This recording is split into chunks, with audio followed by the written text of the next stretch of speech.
Hello, this is Todd Luck, and this is another Tarzan news update. So the last one I did was about the Jane Porter comic being available to purchase on EdgarRiceBurroughs.com. And the news I'm about to give you is about stuff that's in the future. It's a little bit further out, but it's all very, very good news. So in the past, I've mentioned that Dark Horse is doing a hardcover reprint of the online comic strips on EdgarRiceBurroughs.com. The new ones of Tarzan by Roy Thomas. The first volume will be drawn by Thomas Greinberg, and that's going to be available in August. But what Dark Horse just announced is that they're not stopping there with the reprints of the online strips. They are going to be doing the online strips by Roy Thomas and Pablo Marcus of Tarzan of the Apes.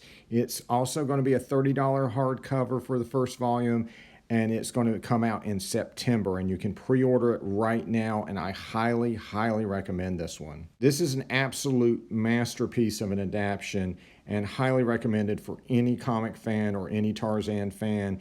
And it tells the tale of Tarzan's life in chronological order. So halfway through Tarzan of the Apes, you're going to get adaptations of Jungle Tales of Tarzan, which are also just absolutely amazing.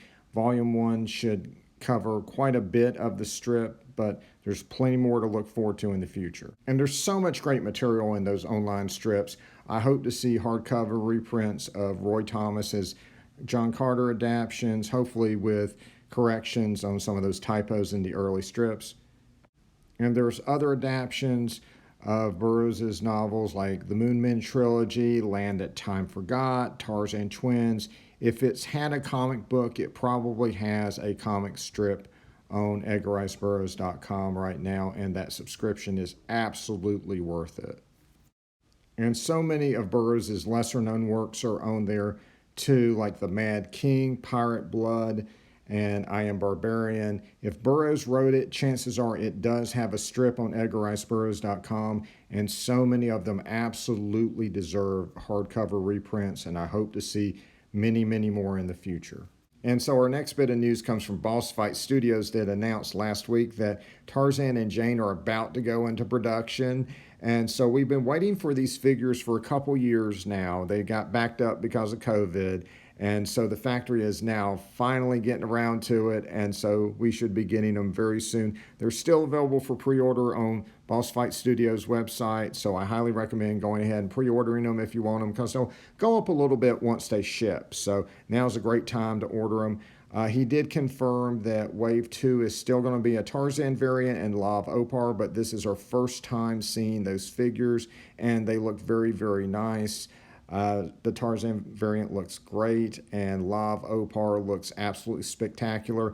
They didn't announce when these would be available for pre-order, but right now I'm just glad to get that first wave of figures, and I look forward to seeing what else Boss Fight Studios has in store for us. One last bit of news, Edgar Rice Burroughs Universe on Facebook dropped this teaser for Jane Porter with Mariana Puglia artwork, and presumably this is probably related to the next miniseries or graphic novel that they would be working on called City of Fire. And so it looks like we may end up with rotating artists, which makes sense because Roy Allen Martinez, who did the first issue, is probably working on the upcoming Monster Men miniseries. So it's great that we get rotating artists as long as they're good. And Mariana Puglia has, of course, done fantastic work on Moon Maid and the current Pellucidar Across Savage Seas for American mythology. So I definitely look forward to seeing what they have in store for us for Jane Porter. So that's it. Like and subscribe for more videos. And until next time, see ya.